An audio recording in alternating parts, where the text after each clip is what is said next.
Hello everyone, welcome back again. अभी आज का हमारे पास वीडियो किसी पर्टिकुलर टॉपिक के ऊपर में नहीं है। आज का जो हमारा वीडियो है वो फुली फोकस्ड है रिवाइज सिलेबस या कह सकते हो updated syllabus of CBSE for secondary and senior secondary classes. अब इसमें बेसिकली है क्या, सीनियर और सीनियर सेकेंडरी क्लासेस के अंदर में 9th 10th और 11th 12th वो दोनों क्लासेस उन्होंने कवर किया हुआ है अपडेटेड सिलेबस के अंदर में। बेसिकली ये उन्होंने हर सब्जेक्ट के निकाला है और हर सब्जेक्ट के अंदर में कुछ ना कुछ हमारे पास पर्टिकुलर चैप्टर्स के अंदर में उन्होंने अपडेट किया हुआ है। अपडेट के अंदर बेसिकली उन्होंने डिलीट किया हुआ, जो कि एडिशन हमारे पास किसी भी चीज का कर नहीं सकते करंट सिचुएशंस को देखते हुए। सीबीएसई ने बच्चों को थोड़ी सी सहूलियत दी है, थोड़ी सी रियायत करी है, ताकि इस सिचुएशन से थोड़ा सा वो सर्वाइव कर सके, उनका मेंटल प्रेशर थोड़ा सा हमारा कम हो सके, सिलेबस कम हुआ है और उसको देखते हुए उनको थोड़ी सी कम मेहनत करने की जरूरत पड़े, ताकि जो उनका करंट एकेडमिक सेशन चल रहा है वो स्मूथली निकल जाए। अब उसमें हमारे पास इससे पहले वाले वीडियो में आपने देखा है साइंस के ऊपर में आपने देख लिया है और फिर उसके बाद आपने हिंदी पे देख लिया, और अभी ये वीडियो हमारे पास जो है वो मैथ्स के ऊपर फोकस्ड है। और ये वीडियो में पर्टिकुलरली 9th क्लास के ऊपर फोकस कर रहा हूँ, 9th मैथ्स का। इसके बाद हम 10th मैथ्स पे भी आएंगे और 11th और 12th भी जाएंगे। जैसा कि आपको मालूम है कि सीबीएसई ने डिलीटेड के हमारे पास एक चीज निकाली थी, मतलब एक उन्होंने बाकायदा बहुत अच्छा सा पीडीएफ निकाला था अपनी तरफ से। बट वो पीडीएफ इतना क्लियर नहीं था कि टीचर्स या बच्चे बहुत देखते ही उसको बहुत इजीली समझ जाए कि अच्छा ये उन्होंने टॉपिक दिया, ये चीजें खत्म हो गई हमारे पास। वो टॉपिक्स जो उन्होंने वहां पे रिमूव करके दिए हैं वो ऑलरेडी इतने कंफ्यूजिंग है कि बहुत सारे टीचर्स की ये कंप्लेन है कि ये हमें खुद समझ में नहीं आ रहा, बच्चा कैसे समझेगा कि ये टॉपिक्स मुझे पढ़ना है कि नहीं पढ़ना। तो मैंने कोशिश क्या की है कि आपको उस पूरे टॉपिक्स को समराइज करके, जो उनका डिटेल सिलेबस आया है प्लस जो उनका डिलीटेड टॉपिक आया है, दोनों को ध्यान में रखते हुए मैंने कंबाइंड एक पीडीएफ तैयार किया हुआ है, जो मैं आपके सामने शेयर कर रहा हूं और उसको मैं डिस्कस करूंगा वन बाय वन कि कौन सी चीज अपडेट हुई है, क्या उसके अंदर में हमारे पास चेंजेस आए हैं, उस चैप्टर के अंदर में क्या चीज उन्होंने डिलीट की है। ठीक है। इनिशियली अगर हम नहीं बात करें कि अगर ये हमारे पास कोविड-19 वाला जो करिकुलम है ये नहीं आया होता, जो अफेक्टेड हमारे पास के बाद आया है, अगर ये नहीं आया होता तो क्या होता वो सामने रखूंगा, और जो जो चेंजेस हुए मैंने सामने यहाँ पे मार्क कर दिया, आप बहुत इजीली समझ पाएंगे। चैप्टर नंबर 1 जो है हमारे पास 9th क्लास का है, वो नंबर सिस्टम है। बेसिकली इसमें हम क्या पढ़ते हैं, सबसे पहले हम यहाँ पे इंट्रोड्यूस करते हैं नंबर्स के बारे में। जो हमने बेसिकली नंबर स्टार्ट करते हैं वो हमारे पास नेचुरल नंबर्स हो गया, होल नंबर हो गया, हमारे पास इंटीजर्स हो गया, रेशनल। ये नंबर्स हम पहले इंट्रोडक्शन पार्ट में लेके जाते हैं। इतना सारा करने के बाद हम जाते हैं नंबर्स इंसर्ट करते हैं डिफरेंट नंबर्स के बीच में, चाहे हमारे पास इंटीजर्स हो उसके बीच में कुछ नंबर हम इंसर्ट करते हैं, रेशनल या इरेशनल। फिर हमारे पास क्या होते हैं, रेशनल नंबर के बीच में रेशनल और इरेशनल नंबर हम इंसर्ट करते हैं। फिर उसके बाद हम डिस्कस करते थे terminating and non terminating decimal numbers. ये डिस्कस करने के बाद फिर हम पहुंचते थे, जो नॉर्मली हमारे पास एकेडमिक कैलेंडर चलता है मैं उसकी बात कर रहा हूँ, उसमें हम फिर डिस्कस करते थे terminating and non terminating decimals. फिर नॉन टर्मिनेटिंग के बाद हम जाते थे उसके टाइप्स के ऊपर में कि ये नॉन टर्मिनेटिंग डेसिमल हमारे पास रिकरिंग है या नॉन रिकरिंग है। उसके बेसिस के ऊपर में हम बच्चों को समझाते थे कि इर्रेशनल नंबर एग्जैक्टली हमारे पास क्या चीज होते हैं। फिर इर्रेशनल नंबर पढ़ने के बाद हम पढ़ते थे क्या, उसकी प्रॉपर्टीज। प्रॉपर्टीज में क्या पढ़ते थे, उसका addition, subtraction, multiplication and division, जो हमारे पास क्या है basically operations of the irrational number के ऊपर में हमारा डिस्कस किया जाता है। फिर उसके बाद हमारे पास आता था representation of irrational numbers on number line. यहाँ तक की चीजों में उन्होंने कोई भी अपडेट नहीं किया हुआ, ये एज यूजुअल है। फिर हमारे पास एक हम चीज पढ़ते थे कि जो नॉन टर्मिनेटिंग या हमारे पास टर्मिनेटिंग डेसिमल्स हैं उसके कुछ पर्टिकुलर डेसिमल प्लेसेस तक हम करते थे उसको सक्सेसिव मैग्निफिकेशन के थ्रू नंबर लाइन पे रिप्रेजेंट।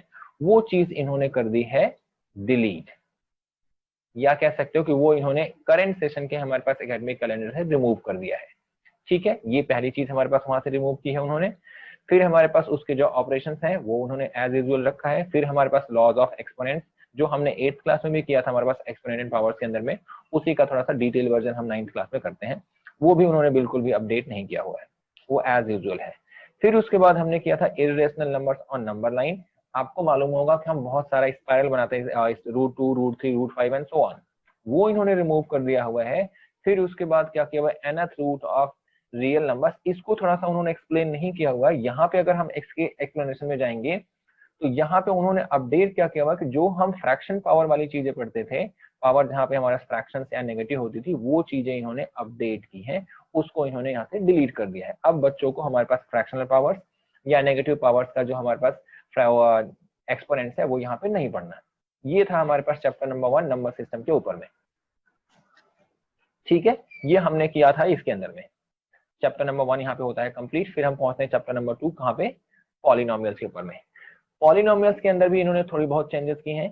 पॉलिनोमियल्स बेसिकली हम क्या करते हैं, पढ़ते हैं definition of polynomials in one variable, क्योंकि आपका जो पॉलिनोमियल है कंप्लीटली फोकस्ड है वन वेरिएबल के ऊपर में। फिर हम पढ़ते थे उसके एग्जांपल्स की पॉलिनोमियल्स को बेसिकली कैसे डिनोट करते हैं, उसका रिप्रेजेंट करने का तरीका। फिर हम पढ़ते थे क्या उसका कॉन्स्टेंट्स हमारे पास क्या है। फिर पढ़ते थे कोएफिशिएंट्स हमारे पास क्या चीज होती हैं। फिर हम पढ़ते थे डिग्रीज ऑफ पॉलिनोमियल्स की, पॉलिनोमियल्स की डिग्री हमारे पास क्या चीज होती है, उसको हम डिफाइन कैसे करते हैं। फिर हम पढ़ते थे डिफरेंट टाइप्स ऑफ पॉलिनोमियल्स। एक चीज आपको बता दूं कि पॉलिनोमियल्स की जो हमारे पास टाइप्स है वो दो अलग अलग टाइप से कैटेगराइज किए जाते हैं, on the basis of number of हमारे क्या टर्म्स और on the basis of powers, या कह सकते हैं उसकी डिग्री के बेसिस के ऊपर में, जिसको हम क्या बोलते हैं linear, quadratic, cubic and so on. और जब हम बात करते हैं नंबर ऑफ टर्म्स में तो कांस्टेंट पॉलिनोमियल हमारे पास linear, quadratic, cubic and so on, वो डिफरेंट केसेस है, वो डिटेल्स में हमारे पास जाएंगे जब सिलेबस करेंगे तब के लिए है। फिलहाल के लिए हमारा हम टाइप्स की बात करते हैं। फिर उसके बाद हम करते थे वैल्यूज ऑफ पॉलिनोमियल। इसमें हम किसी भी पॉलिनोमियल के अंदर में वेरिएबल की वैल्यू पुट करके निकालते थे उसकी वैल्यूज, यहाँ तक की चीजों में कोई अपडेट नहीं है। फिर हम पढ़ते थे जीरोज ऑफ पॉलिनोमियल्स, यहाँ भी उन्होंने कोई भी अपडेट नहीं किया हुआ। लेकिन जो इसके बाद दो इंपॉर्टेंट टॉपिक्स हम बच्चों को बोलते आ रहे थे लास्ट ईयर तक कि बेटा ये बहुत इंपॉर्टेंट टॉपिक है, इसके ऊपर क्वेश्चन आएगा ही आएगा, वो इन्होंने इस बार कर दिया है रिमूव। यहाँ पे उन्होंने जो हमारे पास रिमाइंडर थ्योरम थी उसको कंप्लीटली कर दिया है खत्म, ना तो उसका मोटिवेशनल है, ना तो उसका हमारे पास कोई स्टेटमेंट है, और ना ही उसका ये कोई भी यूज है। फिर हमारे पास एग्जैक्टली इसी को फॉलो करते हुए उन्होंने फैक्टर थ्योरम भी कंप्लीटली कर दिया है खत्म। लेकिन यहाँ पे एक कंट्रोवर्शियल काम उन्होंने कर दिया है जो मैं बता दूं, शायद आपको नहीं मालूम हो। उन्होंने फैक्टर थ्योरम यहाँ पे खत्म तो कर दिया है, पर जब हम क्यूबिक पॉलिनोमियल को फैक्टराइज करने के लिए जाएंगे लास्ट वाले टॉपिक पे, तो यहाँ पे उन्होंने बोला है कि फैक्टराइजेशन को हम यूजिंग फैक्टर थ्योरम यूज करेंगे। यहाँ तो उन्होंने बोल दिया कि खत्म कर दिया हमने, लेकिन लास्ट वाले टॉपिक में उन्होंने बोला हुआ है कि using factor theorem factorise the cubic polynomials using factor theorem, ये उन्होंने वहां पे बाकायदा अपने डिटेल सिलेबस में लिखा हुआ है। तो थोड़ी सी ये कंट्रोवर्शियल हमारे पास चीज है जो उन्होंने अपडेट नहीं की। फिर उसके बाद हमारे पास क्या है कि जो नॉर्मल क्वाड्रेटिक होते हैं उसको हमने फैक्टराइज करना है, जो क्वाड्रेटिक पॉलिनोमियल्स हैं जो आपने 8th क्लास में भी किया था अलजेब्रिक के अंदर में, वो यहाँ पे हमारे पास एज यूजुअल है, कोई चेंजेस नहीं है। फिर हमारे पास कुछ बेसिक अलजेब्रिक आइडेंटिटीज जैसे a plus B plus C का whole square, a plus B और a माइनस बी का हमारे पास क्या whole square, whole cube, a cube plus B cube की हमारे पास होल आइडेंटिटीज। उसके अलावा जो सबसे मोस्ट इंपॉर्टेंट टॉपिक कहा जाता था फैक्टराइजेशन के अंदर में, वो इन्होंने कर दिया है क्या यहाँ से रिमूव। क्या रिमूव कर दिया है, ये जो हमारे पास चीज थी a cube plus B cube plus C cube minus का 3abc, ये वाली आइडेंटिटी इन्होंने कर दिया है यहाँ से रिमूव। मतलब अब आपको तीन चीजें इसमें नहीं पढ़नी है, फैक्टर थ्योरम, रिमाइंडर थ्योरम और हमारे पास ये लास्ट की आइडेंटिटी। अब फैक्टर थ्योरम इनके अकॉर्डिंग खत्म है, पर जब हम क्यूबिक में जाएंगे तो वो दोबारा से आपको एक बार गो थ्रू करना पड़ेगा, ध्यान रहे। ठीक है, ये था हमारे पास चैप्टर नंबर 2। अब जरा हम चलते हैं चैप्टर नंबर 3 में। चैप्टर नंबर 3 हमारे पास एनसीईआरटी के अकॉर्डिंग है कोऑर्डिनेट ज्योमेट्री। इसके अंदर में कोई भी अपडेट नहीं है, एज यूजुअल जैसा पहले था सेम टू सेम वही है। आपको पहले पढ़ना है कि कार्टेशियन प्लेन क्या होता है, फिर आपको पढ़ना है कोऑर्डिनेट हमारे पास पॉइंट्स क्या होते हैं, जिसके अंदर एब्सिसा हम ऑर्डिनेट पढ़ते हैं। फिर हम उसकी नेमिंग पढ़ते हैं, कौन से कोऑर्डिनेट में जाता है, first coordinate, second, third and fourth and so on. फिर उसको हम प्लॉट करेंगे और उसको दिखाएंगे, या फिर कौन सा शेप हमारे पास बन रहा है एंड सो ऑन। कोई भी अपडेट नहीं है, एज यूजुअल जैसे पहले चलता था सेम टू सेम वही है। फिर आता है चैप्टर नंबर 4। चैप्टर नंबर 4 हमारे पास है linear equation in 2 variables. 8th class में आपने किया था हमारे पास linear equation in one variable, यहाँ पे हमारे पास है लीनियर इक्वेशन इन 2 वेरिएबल्स। एक वेरिएबल आपके साथ और इंट्रोड्यूस होएगा, तो जो उसकी जनरल फॉर्म है पहले उसके बारे में इंट्रोडक्शन हमारे पास है, फिर हम उसको लिखते कैसे हैं स्टैंडर्ड फॉर्म में, फिर हम a क्या होता है, b क्या होता है, c क्या होता है उसके बारे में जानते हैं। उसके बाद फिर हम पहुंचते हैं 4th टॉपिक पे, वहां पे हम क्या निकालते हैं उसके सॉल्यूशंस, कि किसी भी लीनियर इक्वेशंस के हमारे पास कितने सॉल्यूशंस हैं वो कैसे पता लगेगा। अगर हमारे पास 2 वेरिएबल में है तो, एक वेरिएबल में है तो, वो हमारे पास 4th टॉपिक है। यहाँ तक के ऊपर में कोई भी अपडेट नहीं है। फिर 5th टॉपिक हमारे पास क्या है, plotting of points on the basis of lines. एक लाइन के हमने डिफरेंट पॉइंट्स प्लॉट किए, फिर हमने लाइन ड्रॉ की, यहाँ भी हमारे पास कोई चेंज नहीं है, कोई अपडेट नहीं है। अपडेट है हमारे पास इसके बाद वाले हमारे पास टॉपिक में, जहां पे हम लीनियर इक्वेशन की वर्ड प्रॉब्लम्स को डिस्कस करते थे, यहाँ पे उन्होंने उसको कर दिया है डिलीट। क्या किया उन्होंने कि जो हम एग्जांपल्स या फिर क्वेश्चंस करते थे जिसमें हम लीनियर इक्वेशन की वर्ड प्रॉब्लम को डिस्कस करते थे, जिसमें हमारे पास डिफरेंट डिफरेंट रेशियोज या प्रोपोर्शंस का यूज होता था रियल लाइफ की प्रॉब्लम्स, वो इन्होंने कंप्लीटली कर दिया उसको खत्म। फिर हमारे पास क्या है, उसके ग्राफिकल रिप्रेजेंटेशन है साइमल्टेनियस इक्वेशंस के। इसका मतलब जहां पे दो लीनियर इक्वेशन एक साथ होंगी उसको हमें ग्राफिकली करना है रिप्रेजेंट। ये एज यूजुअल नो अपडेट। केवल एक टॉपिक यहाँ से इन्होंने रिमूव किया हुआ है, वो हमारे पास क्या है, word problems including ratios and proportion. ठीक है, इन्होंने चैप्टर नंबर 5 कंप्लीटली खत्म कर दिया है। कोई भी चीज यहाँ पे डिस्कस नहीं की है, neither what is axiom, what is postulate, what are the theorems, different points, lines, line segment, जितनी भी डिफिनेशंस या चीजें हम पढ़ते थे चैप्टर नंबर 5 के अंदर में, इन्होंने वो कंप्लीटली ही खत्म कर दिया है। दैट मीन्स आपके यहाँ से अब पहला चैप्टर हो जाता है रिमूव। अब आपके पास बच गए कितने, 14th चैप्टर। पहले हमारे पास 15th हुआ करते थे चैप्टर नंबर 5 के एलिमिनेट होने के बाद।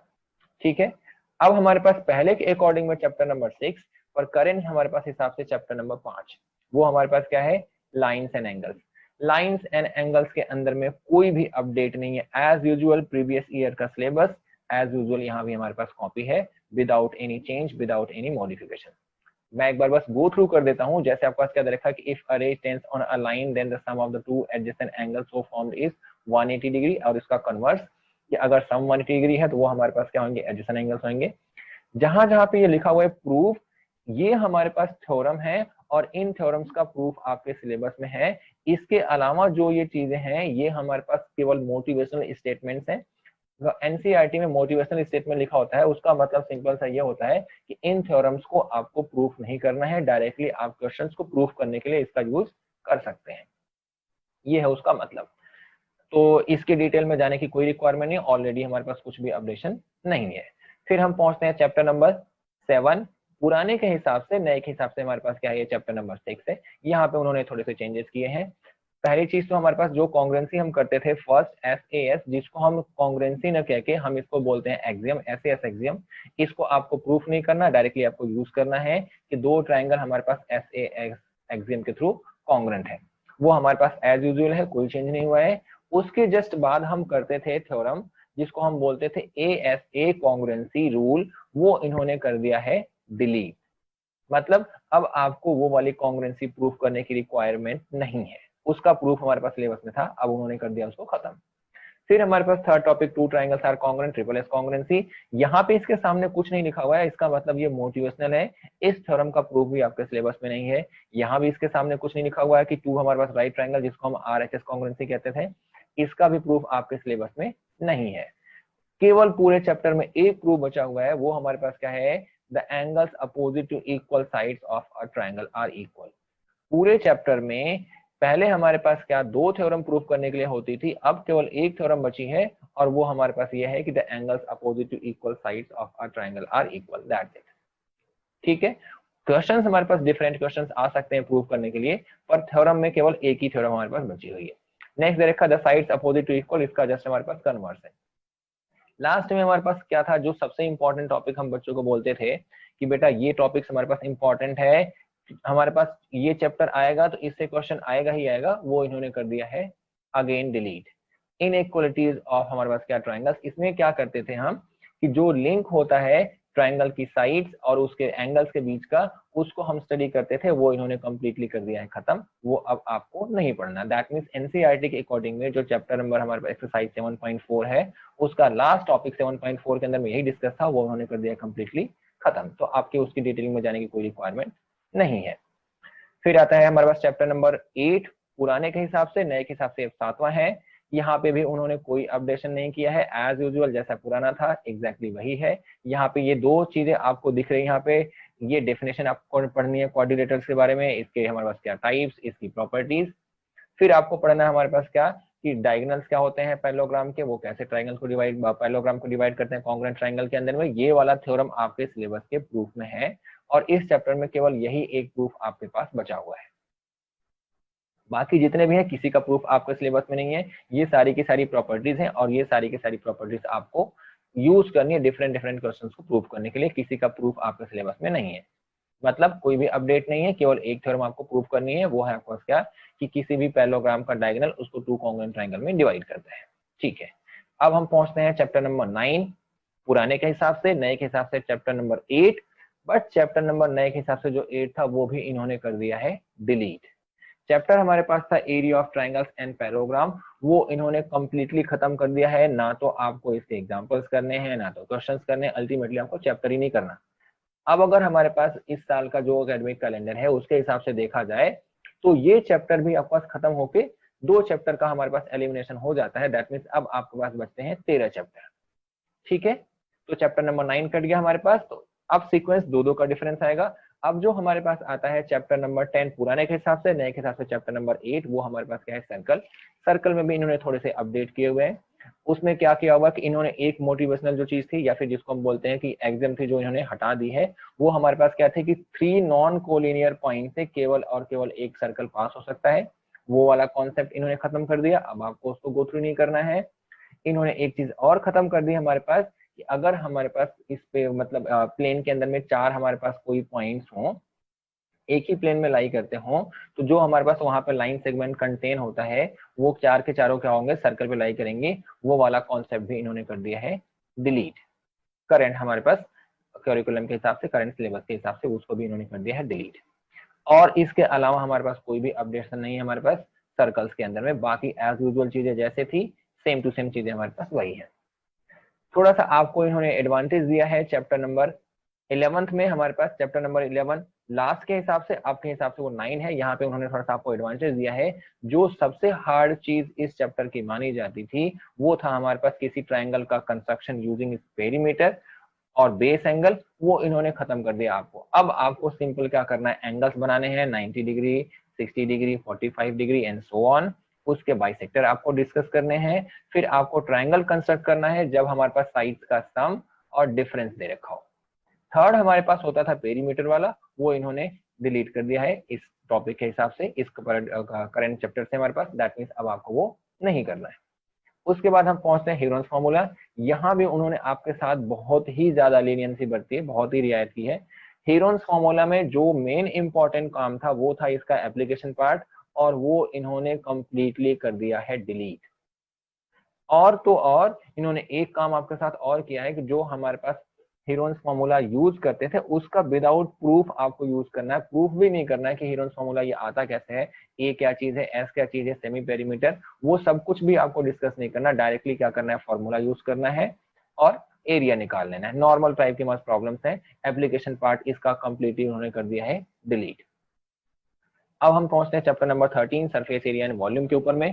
सरफेस एरिया एंड वॉल्यूम हमारे पास पिछले के हिसाब से 13 था, पर करंट के हिसाब से ये 11th होएगा। यहाँ पे उन्होंने कोई भी अपडेट नहीं किया, एज यूजुअल जैसा पहले था सेम टू सेम है। ना कुछ ऐड ना तो कुछ सब्ट्रैक्ट, जितना पहले था इतना वही है। आपको इसके अंदर जाना है, 3D पढ़ना। हमारे पास 3D शेप्स क्या होते हैं, उसमें हमारे पास क्यूब आता है, क्यूबॉइड आता है, या सिलेंडर, हमारे पास कोन, स्फीयर, हेमिस्फीयर।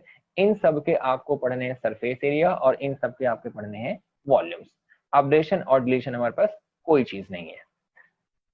अब हमारे पास है चैप्टर नंबर 14 प्रीवियस के हिसाब से, नए के हिसाब से हमारा चैप्टर नंबर 12 स्टेटिस्टिक्स। यहाँ पे थोड़े से चेंजेस हमारे पास हैं, और चेंजेस आपके फायदे के लिए हैं। और बहुत अच्छा फायदा इन्होंने दिया है कि जो चीज आप पीछे 8th क्लास में करके आए हैं, बार ग्राफ, 7th क्लास में बार ग्राफ करके आए हैं, केवल वही छोड़ा है। बाकी और कुछ इन्होंने छोड़ा ही नहीं आपके लिए। आपको पीछे वाली चीज ही करके आनी। अगर आपने 8th क्लास में कर रखा है तो सेम टू सेम चीज यहाँ पे कंटिन्यू है। जितनी भी यहाँ पे हमारे पास नई चीजें थी 9th क्लास में आके, स्टैट्स के अंदर में जो नई चीजें थी वो सब कुछ इन्होंने डिलीट कर दी। केवल जो 8th क्लास में आपने टेलीमार्क्स बनाए थे, टेबल बनाई थी, सेम टू सेम वही चीज है। आपने डेटा को ग्रुपिंग फॉर्म में किया था, वो भी चीज वही सेम टू सेम चीज है। और हमारे पास बार ग्राफ है। नया आपने कुछ नहीं पढ़ा। इनफैक्ट अगर आपको याद हो तो आपने 8th क्लास की कुछ हमारे पास किताबों में हिस्टोग्राम पढ़ा होगा, वो भी इन्होंने यहाँ से काट दिया। अब वो भी आपके पास नहीं है। फ्रीक्वेंसी पॉलीगन तो ऑब्वियसली बात है, अगर हिस्टोग्राम कट गया तो फ्रीक्वेंसी पॉलीगन कटना हमारे पास कंपल्सरी है, वो भी इन्होंने काट दिया है। Mean, median, mode, ungroup data का हम पढ़ते थे, वो भी इन्होंने काट दिया है। आपके पास बहुत ही छोटा सा सिलेबस बचा है। अगर आप इसको ध्यान से गो थ्रू करेंगे तो आई गेस 3 या 4 क्लासेस मैक्सिमम उसमें इसको कंप्लीट कर लेंगे, और उसमें आप पूरा का पूरा नंबर अच्छे से स्कोर कर सकते हैं। एडवांटेज आपको मिलेगा इसका। फिर हम पहुंच जाते हैं लास्ट चैप्टर, जो हम चैप्टर नंबर 13 है करंट सिलेबस के हिसाब से, पुराने के हिसाब से 15। यहाँ पे हमारे पास प्रोबेबिलिटीज। प्रोबेबिलिटी के अंदर में उसका बेसिक्स हमारे पास क्या होता है, उस जो बेसिक टर्म्स होती है, इवेंट्स क्या होते हैं, ट्रायल्स क्या होते हैं, आउटकम्स क्या होते हैं, रैंडम एक्सपेरिमेंट्स क्या होते हैं, ये चीजें डिस्कस करते हैं हम। उसके बाद फिर हम थोड़ा सा इसके जाते हैं हिस्टोरिकल डेवलपमेंट में, फिर हम पहुंचते हैं इसके कुछ क्वेश्चन पेपर में। यहाँ पे जो क्वेश्चन आते हैं स्टैट्स के टेबुलर क्वेश्चन को ही हम यहाँ पे लाके उसको हम फॉर्म करते हैं और उसी के निकालते हैं वैल्यूज। पर एक्चुअली क्योंकि इन्होंने ये जो चीजें हैं वो सारी काट दी हैं, तो थोड़ा सा आपको मेहनत अब ज्यादा करनी पड़ेगी। पहले क्या होता था, अगर आपने स्टैट्स कर लिया है तो आपको प्रोबेबिलिटी करने में बहुत आसानी होती थी, क्योंकि यहाँ पे सारी चीजें आप ऑलरेडी करके आते थे। अब इन्होंने उसको रिमूव कर दिया है, तो थोड़ा सा आपको अब ज्यादा मेहनत करनी पड़ेगी प्रोबेबिलिटी के अंदर में, क्योंकि टेबल्स को बहुत ध्यान से आपको ऑब्जर्व करना पड़ेगा। ठीक है, बाकी और कोई नई चीज यहाँ पे नहीं हुई, ना तो कुछ अपडेशन और ना ही कोई हमारे पास डिलीशन। एक चीज आपको हमेशा ध्यान में रखना है कि जो ये वर्ड यूज करते हैं हमारे पास नॉर्मल इंपेरिकल हमारे पास फॉर्मूला ऑफ प्रोबेबिलिटी, चाहे इसको हम सिंपली फॉर्मूला प्रोबेबिलिटी बोल दें, चाहे इसको हम इंपेरिकल फॉर्मूला बोल दें, वो हमारा एक ही चीज, कोई डिफरेंस इसके अंदर में नहीं है। तो ये था आपका 9th क्लास का पूरा अपडेटेड, या ये कह सकते हो कि करंट हमारे पास सेशन के लिए जो सिलेबस है, जो हमारे पास सिलेबस आपको गो थ्रू करना है करंट सेशन में, उसका हमारे पास ओवरव्यू इन डिटेल। अब अगर इसके बाद भी आपको लग रहा है कि कोई ऐसी चीज जो आपको समझ में नहीं आ रही कि सर ये तो थोड़ा सा मुझे समझ में नहीं आया कि यहाँ पे चीजें दिखा तो रहे हो आप डिलीट हुआ है, तो डिलीट क्या क्या चीजें हुआ है, अगर आपको फिर भी कोई प्रॉब्लम हो आप बिल्कुल कमेंट बॉक्स में जाए और वहां पे अपना डाउट कमेंट कर दें। ठीक है, उसके बाद भी अगर आपको लगता है कि कुछ और थोड़ी सी और हेल्प की रिक्वायरमेंट है किसी और पर्टिकुलर चैप्टर के अंदर में या चैप्टर के टॉपिक्स के अंदर में, तो आप बेहिचक जाए वहां पे कमेंट करें, उसका आपको तुरंत का तुरंत मिल जाएगा फीडबैक। ठीक है, अब इसके बाद हम नेक्स्ट पहुंचेंगे चैप्टर नंबर हमारे पास सॉरी क्लास 10th के हमारे पास सिलेबस के साथ। अभी फिलहाल के लिए आपको एडवांटेज जो गवर्नमेंट ने दिया है, सरकार ने दिया है, प्लीज आप उसका फायदा उठाएं। सिलेबस बहुत ज्यादा आपका कम हुआ है, उनके हिसाब से 30% हुआ है, पर मैं तो ये कहूंगा ऑलमोस्ट 40% का काम इन्होंने आपका रिड्यूस कर दिया हुआ है। तो आप उसका फायदा उठाएं, और टाइम आपके पास उतना ही था, ठीक है, चीजें हमारे पास उतनी अच्छी नहीं थी, बस उस अच्छी ना चीजों के लिए ही आपके पास ये सिलेबस रिड्यूस किया गया, उसका फायदा उठाएं और प्लीज अपना जो एकेडमिक कैलेंडर है उसका स्कोर और अच्छा कर लें 21 एंड 20 का। ठीक है, 2020-2021 का जो हमारे पास एकेडमिक कैलेंडर है, इसको आप बहुत अच्छे से लेके जा सकते हैं, अपने मार्कशीट के अंदर में बहुत अच्छा स्कोर ला सकते हैं। ठीक है, कुछ आपको प्रॉब्लम हो तो प्लीज आप कमेंट करें। Thank you so much.